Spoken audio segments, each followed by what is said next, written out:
Hey, I'm Kate, and this is Barbell Therapy, the podcast, where we're giving power to vulnerability. We are going to help you lose weight and reach your goals, but we're going to show you that you're not alone in how you feel while you're doing that. Let's get vulnerable. Welcome back to today's episode of Barbell Therapy, where we are going to get vulnerable and talking about the holidays and how it kind of makes you feel inside of your own skin. Today, we're going to cover mindset around holiday food, some practical tips that you can actually practice to help you navigate that, along with the feeling of pressure from friends and family, and honestly, how you can increase movement, decrease stress, and celebrate some non-scale victories that will help you feel good throughout the holidays. Okay, when talking about the holidays, I want you to think about how do you want to feel through the holiday season leading into next year. It's your next chapter, right? Like, how do you want to start that off? Do you really want to feel continuously uncomfortable in your own skin, especially around your loved ones on holidays that are supposed to be filled with joy and happiness? If you don't want to feel that way, then this episode is definitely for you. Okay, so first we need to dive into mindset, right? We need to really tackle that all or nothing mindset and understand that that is one of the main reasons why you're not going to be able to feel good through the holiday season. You're thinking that just because you can't be perfect, just because you can't hit all your macros or be in a calorie deficit or eat your salads or whatever it is, you might as well not care about fitness and nutrition at all because you feel like you've been working out, you have to be working out, counting calories, or you get to just say, fuck it, throw in the towel and stuff your face. But the reality is, you can enjoy the holidays while still keeping your goals in mind. And I'm not meaning that you have to track your calories, at dinner, but you also don't just have to throw in the towel, stuff your face just because it's either I'm doing this 100% or I'm not doing it at all. You don't need to eat everything in sight or have second or third helpings of everything just because you aren't counting calories. And you don't need to not eat things if you're trying to be healthy, right? Like, you don't have to be like, no, I'm not going to have a second helping of, sweet potato casserole just because you want to lose weight, right? Because when you're out of that all or nothing mindset, you can have one or two servings, know when you're full, and have the freedom and flexibility to not feel like you have to stuff your face with it because you don't know when you're going to get the chance to do this again. So I know that a lot of people out there tell you that you can enjoy your holiday dinner without feeling guilty, and you can eat things that you want to eat without feeling guilty. But realistically, you need to know how to do that. So I want to go over some practical tips that's going to actually help you achieve this. So I want to preface this with, I am not the coach that's going to act like there's some magic secret. There isn't. Like, the first practical tip I need to give you is that consistency is key. When you're being diligent and consistent on all of the days or most of the days leading into the holidays and that one meal that's like kind of off track, being able to like get right back into routine and step right back into, your everyday consistency is step one. Being able to be consistent before and then also after. And when we don't have an all or nothing mindset, that's a lot easier because we know that that one meal that we just had isn't necessarily throwing in the towel, right? It's just a meal and then we're just moving on. You also need to be a little bit mindful throughout the whole day, right? Typically when you're being really consistent and you're eating nutritious foods, things like that, eating a meal that's going to be really calorically dense or just pretty off for what you typically eat might make you feel just not so great. So being really mindful about how you're nourishing your body leading into that meal on that day of can be really critical, right? And again, this is not necessarily about counting calories, but making sure that we're having nutrient, fiber dense foods, making sure we're packing the day with protein and regulating blood sugar throughout the day in order to get through that holiday meal, right? So then that way we're setting ourselves up and our bodies up for success so that when we eat that meal, we're not going to feel like total trash afterwards. When we're eating leaner proteins and higher nutrient dense foods, we're going to inherently have a little bit less carbon fat intake throughout the beginning of the day so that when you do increase those carbs and fats towards the end of the day or whatever at that dinner, or whether it's a breakfast, lunch, dinner, whatever it is, when you're getting to that one meal, it's an overall balanced day because you're still having nutritional meals leading into it. We're not looking to stay under our calories or hit our macros perfectly, but we're just trying to fuel our body and set ourselves up for success, right? So having that balanced approach is going to give you that freedom that allows you to eat the things that you enjoy without feeling all of that guilt and feeling like you have to eat everything in sight because you just don't know when you're going to get there again. And along with that, I don't want you to skip meals just because you know you're going to have a lot of food at whatever meal that is. So we're just using holiday dinner as an example. So I don't want you to skip breakfast or lunch just anticipating that you're going to have a lot to eat at dinner, right? Because again, we want to make sure that we're balancing our blood sugar and having an overall balanced day. Just thinking about, a really balanced meal leading into it without skipping the meal.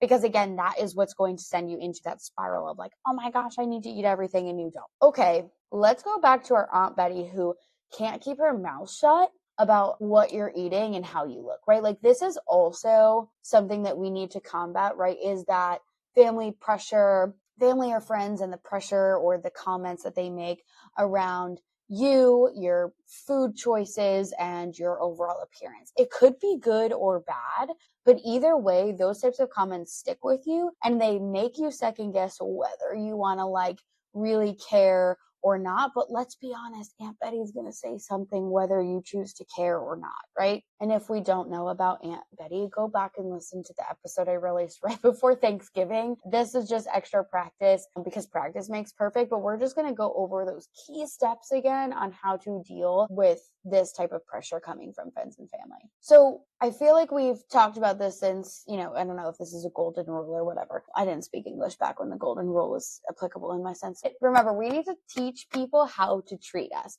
So we have to set boundaries and let people know that we're not looking to discuss certain topics. Like we don't need to talk about the food that I'm choosing to eat or my weight or things like that, unless it's coming from a place of joy or truly wanting to be educated on things or whatever. Like nobody needs to care about what food you're choosing, right? So we need to be able to set that boundary, and it's not comfortable to just outright be like, hey, I don't want to talk about that because Aunt Betty, who's just going to say whatever she wants, isn't going to listen probably to that in the first place. And so we just have to figure out how to change topics or maybe dismiss ourselves from the conversation politely. But whatever it is, we have to put ourselves into these uncomfortable situations in order to get the desired result out of them, right? Because that is the same thing that we're doing with fitness and nutrition. We're putting ourselves in these uncomfortable situations of a calorie deficit in order to lose weight, right? Up to this point, we've talked a lot about food, but I definitely want to still address how important exercise is for both your health and fitness goals, but also your mental health, right? So the holidays, while an incredibly joyful time, they also bring out a lot of stress at the end of the day. So we need to make sure that we are still able to exercise and move our bodies during these busy ass times without adding more stress and responsibility to our plate. So how do we manage all of the things that we have going on, all of these added responsibilities, but still being able to move our bodies? And I know what you're thinking. You have errands and travel and all these things, and you're not going to be near a gym, and you don't have weights at whose house that you're staying at or whatever it is. So it's just you're well, this is even not possible for me, but it is. And we're going to talk about how. Walking is an easy and free thing that you can do. Doesn't require a lot of time. You can do this while you're on a Zoom meeting. You can, especially if you don't have to participate or be in front of a camera or whatever, you can easily grab your phone, on the call or on video and go literally walk around the house. I'm not even asking you to go out in the cold, go walk around your house. That's something that's really easy that we can do. And it's free. You don't have to go find extra time to do it. You can just go do this in short bursts of time, 5 to 10 minutes throughout the day whenever you tend to have time. If you are doing errands, make sure you're parking at the back of the lot. I know that this seems insane, but I'm telling you, the time that it takes you to walk from the back of the lot to the front of the lot isn't going to add that much more time to your plate. We're always in this state of constant rush. And if we can take our times to settle down, we're obviously going to have less stress on ourselves, and that little bit of extra walking that you're doing can be that additional movement that you're getting for the day, right? It can be that make it or break it of that 500 extra steps that you need to hit that, 10,000 step goal or whatever you have. When you're having family over, or maybe you're at your parents' house or wherever you are for the holidays, do some extra cleaning. Instead of putting everything in the dishwasher, wash a couple things by hand. You can easily do some extra organizing while you're pulling things out to decorate or putting things away or whatever it is. Like, take the time to spend a little bit of extra time in that closet, moving around and reorganizing things or whatever it is. Don't take something and just put it somewhere and then move on and then have to come back later and feel like, you didn't complete a job or whatever. So then that way you're overwhelming yourself later.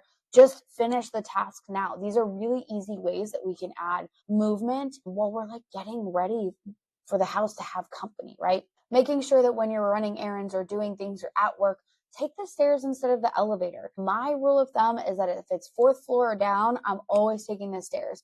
This adds extra step, it adds extra movements. And honestly, what a humble brag it is when 4 flights of stairs does not become exhausting. If you're a big reader, you can choose to read on the treadmill instead of your bed.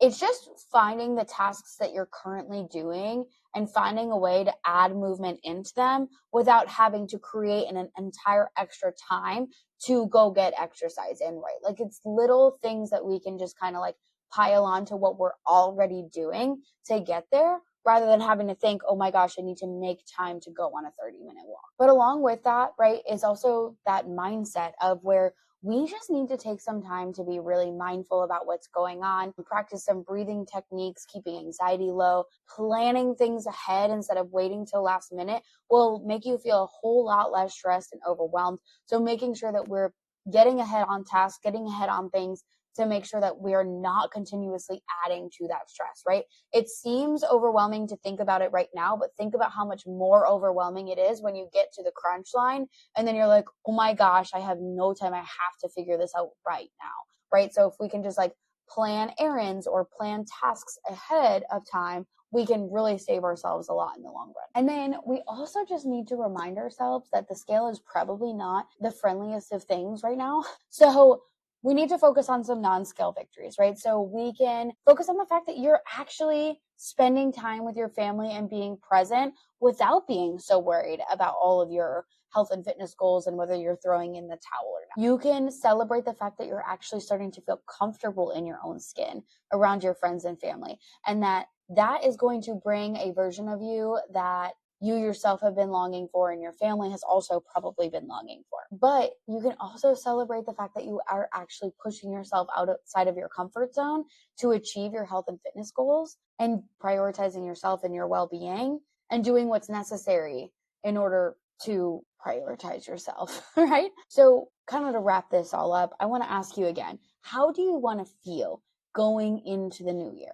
Going through this holiday season, heading into the new year and starting this new chapter of your life, how are you looking to feel? Because right now is the best time for change. Holidays shouldn't be the thing that are holding you back. In fact, they should be that thing that's going to get you jump started, because it's the first time you can practice putting yourself in these uncomfortable situations to create change for yourself, which will then have a snowball effect starting in the new year, rather than you having to catch up and get to that New Year's resolution again. And if you really need a place to start, I do have a free Healthy Habits guide that you can download. I'll put the link in the show notes here for you. In 3 weeks, you can jumpstart into the new year with healthier habits that are going to be sustainable for you for the long term. Thanks for getting vulnerable with me on today's podcast, and I'll catch you next week. Thank you so much for tuning in and being vulnerable with me today. I'd love to hear from you, so make sure you come hang out with me on Instagram at KDanFit. Let me know what you thought of this episode or leave a review here. And don't forget, I want to cover topics that you want to hear about. Let me know what topics you want me to cover either in the comments or shoot me a message on Instagram, and I'll talk to you soon.